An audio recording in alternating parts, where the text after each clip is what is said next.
எனதருமை சகோதர சகோதரிகளே, அஸ்ஸலாமு அலைக்கும் வரஹ்மத்துல்லாஹி வபரகாத்துஹு. அனைவரும் நலமா? இந்த காணொலியின் வாயிலாக நீங்க எல்லாரும் ஆவலா எதிர்பார்த்துட்டு இருக்க கதீஜா இப்ராஹிம் மஸ்ஜிதுடைய திறப்பு விழாவுடைய வீடியோ தாங்க பார்க்க போறோம். சில பல சொந்த வேலை நிமித்தம் காரணமாக வீடியோவை என்னால சடனா போஸ்ட் பண்ண முடியல, கொஞ்சம் லேட் ஆயிடுச்சு, சாரி வியூவர்ஸ். அதிராம்பட்டினத்துல 37க்கு அதிகமான பள்ளிவாசல்கள் இருக்குது. அதுல எந்த பள்ளிவாசலுடைய திறப்பு விழாவிற்கும் நம்ம இதுவரைக்கும் போனதில்லை. என்னுடைய வாழ்க்கையில முதல் முறையாக கதீஜா இப்ராஹிம் பள்ளிவாசலுடைய திறப்பு விழாவிற்கு தான் வரணும்னு இறைவன் நாடி இருக்கான் போல, அல்ஹம்துலில்லாஹ். சோ இந்த சான்ஸை மிஸ் பண்ணக்கூடாது அப்படிங்கிறதுக்காக வேண்டி நம்ம பள்ளிவாசல் திறப்பு விழாவிற்கு கிளம்பியாச்சு.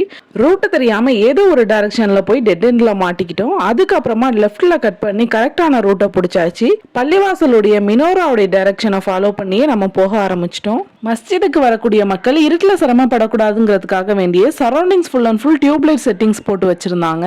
இதுதான் Adirampattinam register office. Register office பக்கத்திலே தான் பள்ளிவாசல் இருக்கு. லெஃப்ட்ல ரெஜிஸ்டர் ஆஃபீஸும் ரைட்ல வெள்ளக்குளமும் தான் இதோடைய லேண்ட்மார்க். இப்போ நம்ம பள்ளிவாசல் உள்ள என்ட்ரு ஆயிட்டோம். பள்ளிவாசல் திறப்பு விழா அன்னைக்கு ஆண்கள் எல்லாருமே வருவாங்க. அதுக்கு முந்தைய நாள் பெண்களுக்கான அனுமதி. பெண்களும் சிறு பிள்ளைகளும் அதிகமா வர்றதுனால அவங்களுக்கு பர்ச்சேஸ் பண்ற மாதிரியான கடை வீதிகள் நிறையவே இருந்தது. ஜிகுஜிகுன்னு மின்னக்கூடிய கிளச் பர்ஸ் என் கண்ணை சுண்டி இழுக்கவும் கிட்ட போய் பார்த்தேன். பர்ஸ் வாங்க வந்தியா பள்ளிவாசலுக்கு வந்தியான்னு என்ன உள் மனசு என்னை பார்த்து கேட்கவும் கிளச் பர்ஸை எடுத்த இடத்துல வச்சுட்டு பள்ளிவாசலை நோக்கி விறுவிறுன்னு நடக்க ஆரம்பிச்சிட்டேன். Masjidul Khadija இப்ராஹிம்ங்கிற Arabic golden ஃபாண்ட்டை compound வால்ல சூப்பரா பதிச்சு வச்சிருந்தாங்க. அதே போல பள்ளிவாசலுடைய என்ட்ரன்ஸ் ஆர்ச்லயும் கதீஜா இப்ராஹிம் மஸ்ஜித்னு சொல்லிட்டு அழகா போல்டு லெட்டர்ஸ்ல எழுதி இருந்துச்சு. பள்ளிவாசல் முழுக்க செம்ம கூட்டமா இருந்தது. பள்ளிவாசலுக்குள் நுழைந்தவுடன் ஓதும் துஆவை மேல எழுதி ஒட்டி இருப்பாங்க. அல்லாஹும் மஃப்தஹ்லி அபுவாப ரஹ்மதிக, யா அல்லாஹ் உனது அருளின் வாசல்களை எனக்காக திறப்பாயாக அப்படிங்கறதுதான் இந்த துஆவுடைய அர்த்தம். வீட்டுல இருந்து வரும்போது ஆல்ரெடி ஒழு செஞ்சுட்டே வந்ததுனால இங்க வந்ததும் காலை மட்டும் கழுவிக்கிட்டோம். பள்ளிவாசலுடைய இன்டீரியர் டிசைன் எல்லாமே ரொம்பவே நல்லா இருந்துச்சு. சிறுவர் சிறுமிகள் எல்லாருமே வந்து ஹவுதுல விளையாண்டுட்டு இருந்தாங்க. பள்ளிவாசலுக்குள் நுழைந்தவுடன் கடைபிடிக்க வேண்டிய ஒழுக்கங்கள் சில நபி ஸல்லல்லாஹு அலைஹி வஸல்லம் அவங்க கத்து தந்திருக்காங்க. அதுல ஒண்ணுதான் பள்ளிவாசலுக்கான காணிக்கை தொழுகை தஹியத்துல் மஸ்ஜித். உங்களில் ஒருவர் பள்ளியனுள் நுழைந்ததும் 2 ரக்காத் தொழாமல் உட்கார வேண்டாம் நபி ஸல்லல்லாஹு அலைஹி வஸல்லம் அவங்க சொல்லியிருக்காங்க. அவ்வளவு நெருக்கடியான கூட்டத்திலையும் யாரையும் தொந்தரவு பண்ணாம எல்லாரையும் ஸ்கிப் பண்ணிட்டு முதல் சஃபுக்கு போயாச்சு. அல்ஹம்துலில்லாஹ். 2 ரக்காத் பள்ளிக்குரிய காணிக்கை தொழுகையான தஹியத்துல் மஸ்ஜித் தொழுது முடிச்சுட்டு நிமிர்ந்து பார்த்தா மிம்பர்ல ஒரு சின்ன பையன் உட்கார்ந்துட்டு அழகா சிரிச்சிட்டு இருந்தான். அந்த சிறுவன் வேற யாரும் இல்ல, நாங்க மதரசால படிக்கும் போது எங்களுக்கு ஓதி கொடுத்த உஸ்தாதுடைய மகன் தான். ரொம்ப நாள் கழிச்சு அவங்கள சந்திச்சதுல ரொம்பவே ஹாப்பியா இருந்தது. அங்க அடுக்கி வைக்கப்பட்டிருந்த குரானை எடுத்துட்டு ஓதலான்னு சொல்லிட்டு வந்திருந்தேன். அப்ப பக்கத்துல இருந்தவங்களும் எனக்கும் குரானை எடுத்தாமான்னு சொன்னாங்க. அவங்களுக்கும் 2-3 குரானை எடுத்து கொடுத்துட்டு நான் குரான் ஓத ஆரம்பிச்சிட்டேன். நம்முடைய மரணத்திற்கு பிறகும் நமக்கு நன்மையை தரக்கூடிய விஷயம் என்னன்னு பாத்தீங்கன்னா, பள்ளிவாசல் கட்டுறதுக்காக ஒரு மூட்டை சிமெண்ட் ஆச்சு நம்ம கொடுக்கணும், அல்லது குரான், பள்ளிவாசலுக்கு மேட்டு, இந்த மாதிரி நம்மளால முடிஞ்ச சின்ன சின்ன விஷயங்கள் நம்ம செஞ்சோம்னா நம்மளுடைய மரணத்திற்கு பிறகும் அந்த நன்மை நமக்கு வந்து சேர்ந்துட்டே இருக்கும். எனக்கு கிடைச்ச கொஞ்ச நேரத்திலேயே சூரத்துல் ஃபாத்திஹா, பக்கரா அண்ட் யாசின் ஓதுனேன். முஸ்லிமான்கள் தொழுகைக்காக ஒன்று கூடும் இடமான இஸ்லாமியர்களது வணக்கஸ்தலமான இறை இல்லம் பள்ளிவாசல், மஸ்ஜிது, மாஸ்கு, மசூதி அப்படின்னு சொல்லிட்டு அழைப்பாங்க. ஆரம்ப காலகட்டத்துல பாத்தீங்கன்னா திறந்த வெளி மைதானத்திலையும் திடல்லையும் மிக எளிமையான முறையில ஆரம்பிக்கப்பட்டது. பிறகு இஸ்லாம் மார்க்கம் உலகமெங்கும் பரவப்பட்டு இன்னைக்கு கோடிக்கணக்கான லட்சக்கணக்கான பள்ளிவாசல்கள் இன்றளவும் இயங்கிக்கிட்டு இருக்குது. அல்ஹம்துலில்லாஹ். சின்ன பிள்ளைங்க ஹவுதுல ரொம்பவே ஜாலியா விளையாண்டுட்டு இருந்தாங்க. பாக்குறதுக்கே ரொம்ப கண்குளிர்ச்சியா இருந்துச்சு. இதை பார்க்கும்போது என்னுடைய சைல்ட்ஹுட் மெமரிஸ் தான் எனக்கு ஞாபகப்படுத்துனுச்சு. இந்த மாதிரி தான் நான் சின்ன வயசுல இருக்கும் போது எங்க வாப்பா கூட சேர்ந்து பள்ளிவாசலுக்கு போவேன். அப்ப ஹவுதுல எனக்கு ஒழு செய்யறது ரொம்பவே பிடிக்கும். இந்த காலத்துல இருக்கக்கூடிய அதிகமான சிறுவர் சிறுமிகள் பாத்தீங்கன்னா கையில தின்பண்டங்கள், விளையாட்டு பொருட்கள், மொபைல் போன் இப்படிதான் வச்சு விளையாண்டுட்டு இருப்பாங்க. ஆனா நான் பள்ளிவாசல்ல பார்த்த ஒரு சிறுவன் பாத்தீங்கன்னா சின்ன மினி குரானை கையில வச்சு விளையாண்டுட்டு இருந்தான். தம்பி என்னம்மா அது கொடுங்க அப்படின்னு சொல்லிட்டு வாங்கி பார்த்தப்ப அந்த குரான் அவனுடைய ஷர்ட் கலருக்கே மேட்சிங்கா இருந்தது. பார்க்கறதுக்கே ரொம்ப அழகா இருந்த அந்த குரானுடைய வசனங்கள் பொறிக்கப்பட்டிருந்துச்சு. மாஷா அல்லாஹ். பார்க்கறதுக்கே ரொம்ப ஆச்சரியமாகவும் அற்புதமாகவும் இருந்தது. குர்ஆனை கையில ஏந்திட்டு இருக்க இந்த பிள்ளைங்க உள்ளத்திலையும் குர்ஆனை மனனம் செஞ்சு அதன்படி வாழ அல்லாஹ் கிருபை செய்யணும் இன்ஷா அல்லாஹ். நம்மளுடைய பிள்ளைகளும் இன்ஷா அல்லாஹ் குர்ஆனை மனனம் செய்த ஹாஃபில்களாக வரணும் அப்படின்னு சொல்லிட்டு துஆ செய்யுங்க. நாளை மறுமையில ஹாஃபில்களுடைய பெற்றோர்களுக்கு சூரியனை விட பிரகாசமான கிரீடம் அணிவிக்கப்படும்ங்கிற நற்செய்தியை இந்த வீடியோல நான் பதிவு செஞ்சுக்கிறேன்.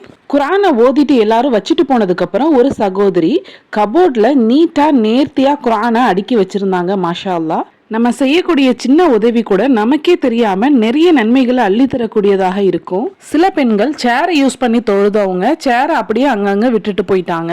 எறும்பு எப்படி சுறுசுறுப்பா சிதறி கிடக்கக்கூடிய உணவு பண்டங்களை எடுத்து ஒரு இடத்துல சேகரித்து வைக்குமோ அது போல இந்த 2 சிறுவர்களும் பள்ளிவாசல்ல சிதறி கிடந்த சேர்ஸ் எல்லாத்தையுமே எடுத்துட்டு வந்து 1 by 1 நீளமா ரயில் பெட்டியை போல அரேஞ்ச் பண்ணி விளையாண்டுட்டு இருந்தாங்க.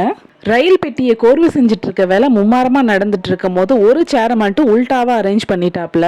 மாப்பிள்ளை தொப்பி வெள்ளை வேட்டி வெள்ளை சட்டை போட்டிருக்க இந்த பையன் அவன் பண்ண மிஸ்டேக்கை கண்டுபிடிச்சிட்டு குடுகுடன்னு ஓடி வந்து சடனா அந்த மிஸ்டேக்கை சரி பண்ணிட்டாப்ல.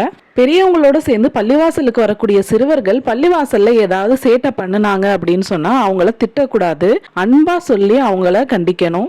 ஏன்னா நாளைய தலைமுறையில அவங்க தான் பள்ளிவாசல்ல வந்து தொழக்கூடியவங்க. இப்ப சின்ன வயசுலயே நம்ம அவங்களுக்கு பள்ளிவாசல் மேல வெறுப்பு ஏற்படுத்திடக்கூடாது. அவங்க எவ்வளவு சேட்டை பண்ணினாலும் நம்ம அன்பான முறையில தான் சொல்லி திருத்தணும். ஈரோலக தூதர் முஹம்மது நபி ஸல்லல்லாஹு அலைஹி வஸல்லம் அவர்களே தொழுகும் போது அவங்களுடைய பேர பிள்ளைங்க அவங்க முதுகு மேல ஏறி நின்று விளையாடுவாங்களாம். ஆனா ஒரு நாள் கூட அவங்க பிள்ளைங்களிடத்துல கடினமாக நடந்துகிட்டதே கிடையாது. இப்ப நீங்க ஸ்கிரீன்ல பாத்துட்டு இருக்க தோப்பு உடைய அணிஞ்சுக்கிட்டு தலையில தொப்பியோட வரக்கூடிய இந்த பையனை பத்தியும் சேர்ஸ் எல்லாத்தையும் அரேஞ்ச் பண்ணிட்டு இருக்க இந்த பொண்ணை பத்தியும் உங்ககிட்ட நான் கண்டிப்பா சொல்லியே ஆகணும். இந்த 2 பிள்ளைங்களுமே சிப்ளிங்ஸ், அண்ணன் தங்கச்சி, ரொம்பவே டேலண்டடான பிள்ளைங்க. மாஷா அல்லாஹ். படிப்புலையும் சரி ஓதுதல்லையும் சரி இவங்க 2 பேருமே என்னுடைய ஸ்டூடெண்ட்ஸ் தான். நான் ஸ்கூல்ல ஒர்க் பண்ணிட்டு இருக்கும் போது இவங்க 2 பேருமே என்னுடைய ஃபேவரட் ஸ்டூடெண்ட்ஸ். ரொம்ப ஒபீடியண்டா இருப்பாங்க. பள்ளிவாசலுக்குள்ள வந்ததுலேருந்தே நான் நோட் பண்ணிட்டு இருக்கேன். 2 பேருமே சரி ஓடி ஓடி அவ்வளோ ஹெல்ப் பண்ணிட்டு இருந்தாங்க. சேர்ஸ் அரேஞ்ச் பண்றது, மற்ற விஷயங்கள் செய்யறது அப்படின்னு சொல்லிட்டு பார்க்கவே ரொம்ப கண்குளிர்ச்சியா இருந்துச்சு. இன்ஷா அல்லாஹ் அவங்களுடைய பெற்றோர்களுக்கும் கண்குளிர்ச்சி தரக்கூடிய பிள்ளைகளாக வரணும் அப்படின்னு சொல்லிட்டு நான் அதிகமா துஆ செஞ்சேன். அல்லாஹ்விற்கு அழகிய திருநாமங்கள் இருக்கு. அல்லாஹ்விற்கு 99 பேர் இருக்கு. அதுதான் அஸ்மால் ஹுஸ்னா அப்படின்னு சொல்லுவோம். அந்த அஸ்மால் ஹுஸ்னால இருந்து 5 பேர்களை பள்ளிவாசல் சுவற்றுல சில்வர் அண்ட் கோல்டன் இன்டீரியர் ஒர்க்ல அழகிய வேலைப்பாடுகளோடு செஞ்சு வச்சிருந்தாங்க. ரொம்பவே பார்க்க அற்புதமா இருந்தது. என்னென்னு பார்க்கலாமா? அர் ரஹ்மான் அளவற்ற அருளாளன், அர் ரஹீம் நிகரற்ற அன்புடையோன், அஸ்ஸலாம் சாந்தி அளிப்பவன், அல் மலிக் பேரரசன், அல் ஜப்பார் சர்வ வல்லமை படைத்தவன். சிறிது நேரத்திலேயே வந்து இஷாவிற்கான அழைப்பு வந்துடுச்சு. தொழுகைக்காக பாங்கு சொல்லப்பட்டுருச்சு.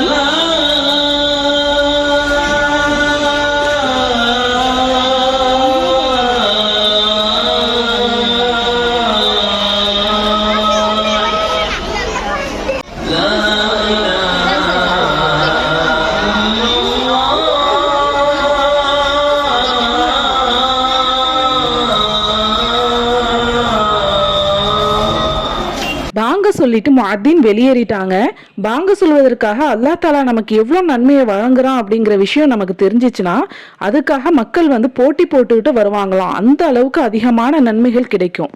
அது மட்டும் இல்லாம பாங்க சொல்பவர்கள் மறுமையில நீண்ட கழுத்து உடையவர்களாக அழகிய தோற்றம் பெறுவார்கள் அப்படின்னு சொல்லிட்டு ஹதீஸ்கள்ல வருது. பாங்க சொல்லும் பொழுது அந்த சத்தம் எவ்வளவு தூரம் வரைக்கும் கேக்குதோ அந்த தொலைவுல உள்ள மனிதர்கள், ஜின்கள் உட்பட அனைத்து பொருட்களும் மறுமையில அல்லாஹ்விடத்துல சாட்சி சொல்வார்களாம். மாஷா அல்லாஹ். பாருங்க மக்களே, தொழுகைக்கான அழைப்பு பணி எவ்வளவு முக்கியத்துவம் வாய்ந்தது அப்படிங்கிறத. இப்போ இஷா தொழுகைக்காக எல்லாரும் தன்னை தயார்படுத்திக்க ஆரம்பிச்சிட்டாங்க. நாங்கள் ஒலு செய்யறதுக்காக ஹவுதுக்கு போயிட்டோம். ஒலு செய்யறதுக்காக வச்சிருந்த மக்கு எல்லாமே ஹவுதுல ஆப்போசிட் டைரக்ஷன்ல ஒன்னா போய் சேர்ந்து நின்னுச்சு. எடுக்க முடியல. சோ கையில தண்ணி அள்ளி தான் ஒலு செஞ்சுட்டு தொழுதோம். மதீனாவுக்கு 3 மைல் தொலைவுல குபா என்னும் ஊர்ல நபி ஸல்லல்லாஹு அலைஹி வஸல்லம் அவர்கள் பள்ளிவாசல் கட்டுனாங்க.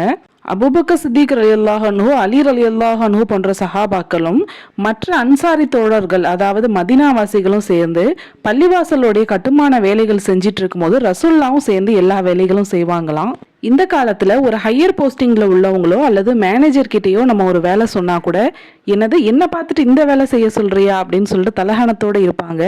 ஈருலக தலைவரான முஹம்மது நபி ஸல்லல்லாஹு அலைஹி வஸல்லம் அவர்கள் எவ்வளவு எளிமையா இருந்திருக்காங்க பாருங்க, மாஷா அல்லாஹ். அந்த பள்ளிவாசல் தான் உலகத்துடைய முதல் பள்ளிவாசல் என்று இன்றளவும் போற்றப்படுகிறது. ஹதீஜா இப்ராஹிம் பள்ளிவாசலுடைய திறப்பு விழாவிற்கான வீடியோவை போடுங்கன்னு சொல்லிட்டு நிறைய பேரண்ட்ஸ் ரெக்வஸ்ட் பண்ணிட்டே இருந்தீங்க.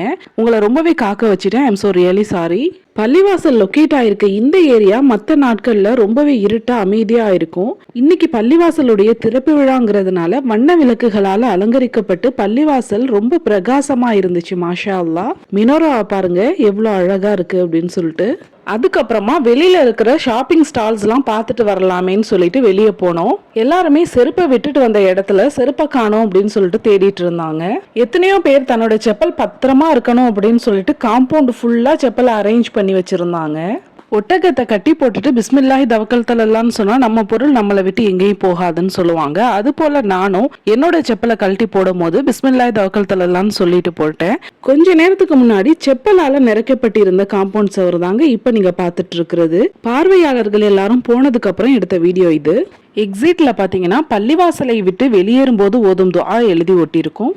அல்லாஹும்ம இன்னி அஸ்அலுக மின் ஃபضலிக். இதோடைய பொருள் என்ன அப்படின்னு பாத்தீங்கன்னா, இறைவா உன்னிடம் நான் உன் அருட்செல்வங்களிலிருந்து வேண்டுகிறேன். பள்ளிவாசலுடைய ஆப்போசிட்லயே கரும்பு ஜூஸ், மிளகாய் பச்சி, பானிபுரி, கோலி சோடா இந்த கடைகள் எல்லாமே இருந்தது.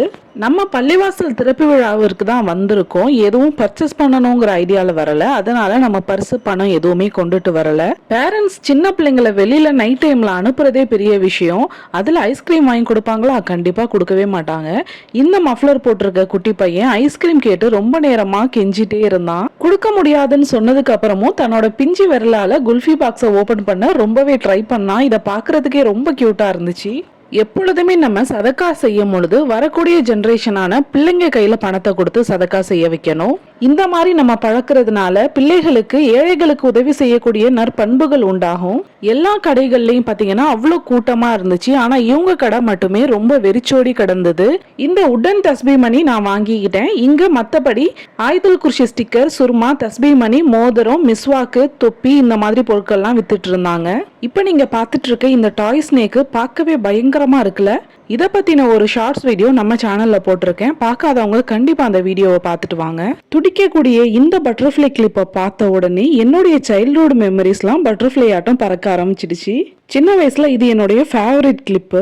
இப்ப நீங்க பார்த்துட்டு இருக்கிறது அதிராம்பட்டினத்துல கிடைக்கக்கூடிய வாடா எப்படி மேக் பண்றாங்கிறது தாங்க. அதிராம்பட்டினத்துல வாடா ரொம்பவே ஃபேமஸ். தமிழா ப்ரோக்ராம்ல கூட இந்த ஊர்ல இருந்து போன ஒரு நபர் அதிராம்பட்டினம் வாடாவை பத்தி பெருமையா பேசியிருக்காங்க. அந்த ஷார்ட்ஸ் வீடியோ நம்ம சேனல்ல போட்டிருக்கேன், கண்டிப்பா பாருங்க. என்னுடைய சேனல் ஓபன் பண்ணி ஃபர்ஸ்ட் டைமா என்னுடைய ஷார்ட்ஸ் வீடியோ 10K வியூ வந்தது எனக்கு ரொம்பவே ஹாப்பியா இருக்கு. மில்லியன்ஸ் கணக்குல வியூஸ் அள்ளிட்டு போற எத்தனையோ யூடியூபர்ஸ் மத்தியில 10K வியூ வரைக்கும் எனக்கு போயிருக்கு அப்படின்னா எனக்கு இது பெரிய வெற்றி தாங்க. அல்ஹம்துலில்லாஹ். நம்ம சஜாக்கோ சேனலுக்கு தொடர்ந்து சப்போர்ட் பண்ணுங்க. இது வரைக்கும் சப்போர்ட் பண்ண, ஆதரவு அளித்த அனைத்து நல்ல உள்ளங்களுக்கும் என்னுடைய தேங்க்ஸை நான் கன்வே பண்ணிக்கிறேன். பெண்களுடைய பார்வை நேரம் முடிஞ்சதுக்கு அப்புறம் பள்ளிவாசலை சுத்தம் செய்யறதுக்காக ஆண்கள் காத்துட்டு இருக்காங்க. இன்ஷா அல்லாஹ் நாளைக்கு காலையில நடைபெறவிருக்கும் ஆண்களுக்கான பள்ளிவாசல் திறப்பு விழாவில் முக்கியமான ஆலிம்கள்லாம் வர வேண்டியது இருக்கு. நாளைக்கு கொடுக்க போற நார்சாவுக்கான ப்ரிப்பரேஷன் பள்ளிவாசல் சைட்ல சமையல் கொட்டாயில நடந்துட்டு இருக்கு. நூற்றுக்கணக்கான மக்கள் பார்வையிட வந்திருந்தாங்க கதீஜா இப்ராஹிம் பள்ளிவாசல. மக்கள் வெள்ளத்துல பள்ளிவாசல் நிரம்பி வழிஞ்சுது. ஒரு சில மணித்துளிகள்லயே பார்வையிட வந்த கூட்டம் குறைஞ்சதும் கடையில உள்ள பொருட்களை எல்லாத்தையுமே பேக் பண்ணிட்டு கடையை க்ளோஸ் பண்ண ஆரம்பிச்சுட்டாங்க. செரட்டை, கொட்டாங்குச்சின்னு சொல்லக்கூடிய கோகனட் ஷெல்ல இருந்து தயாரிக்கப்பட்ட அகப்பை அங்க வித்துட்டு இருந்துச்சு.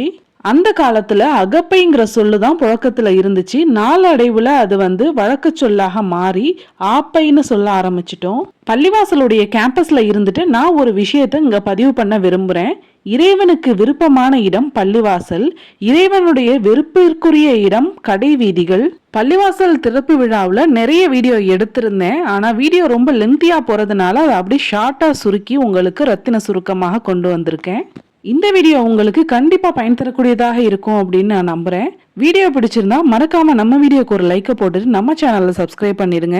இந்த மஸ்னி கார்டன் ஆர்ச்சுக்குள்ள இன்னும் ஒரு பள்ளிவாசல் இருக்குது. இறை இல்லம் அதிகமான நம்பர்ஸ்ல இருந்து பூட்டி கிடக்கிறத விட அதுல அதிகமா நம்ம அமல் செஞ்சுட்டு தொழுகை இபாதத்தோட இருக்கிறது தான் முக்கியம். உங்க முஹல்லாவுல இருக்கக்கூடிய பள்ளிவாசல்களுக்கு சென்று தொழும்படி உங்க வீட்டு ஆண்களையும் சிறு பிள்ளைகளையும் ஏவுங்க. வீட்டுல தொழுவதற்கு ஒருபோதும் அனுமதிக்காதீங்க. தாய்மடியே முதல் மதரசான்னு சொல்லுவோம். நம்மளுடைய பேச்சை நம்மளுடைய கணவனும் சரி, சகோதரனும் சரி, பிள்ளைகளும் சரி ஒருபோதுமே தட்ட மாட்டாங்க. அதனால பெண்களாகிய நாம் தான் நம்ம வீட்டு ஆண்களை தொழுகையே அவ்வள் வக்துல பள்ளிவாசலுக்கு சென்று ஜமாத்தோட தொழும்படி ஏவணும். இந்த கேலண்டர் எனக்கு பள்ளிவாசல்ல அன்பளிப்பா கிடைச்சிச்சு. மறுமையில முதல்ல தொழுகையை பற்றி தான் கேட்கப்படும். தொழுகை கரெக்டா இருந்தா மற்ற அமல்களும் கரெக்டா இருக்கும். இன்னொரு புதிய வீடியோவோட உங்களை மீண்டும் சந்திக்கிறேன். Until then, bye from Sajako.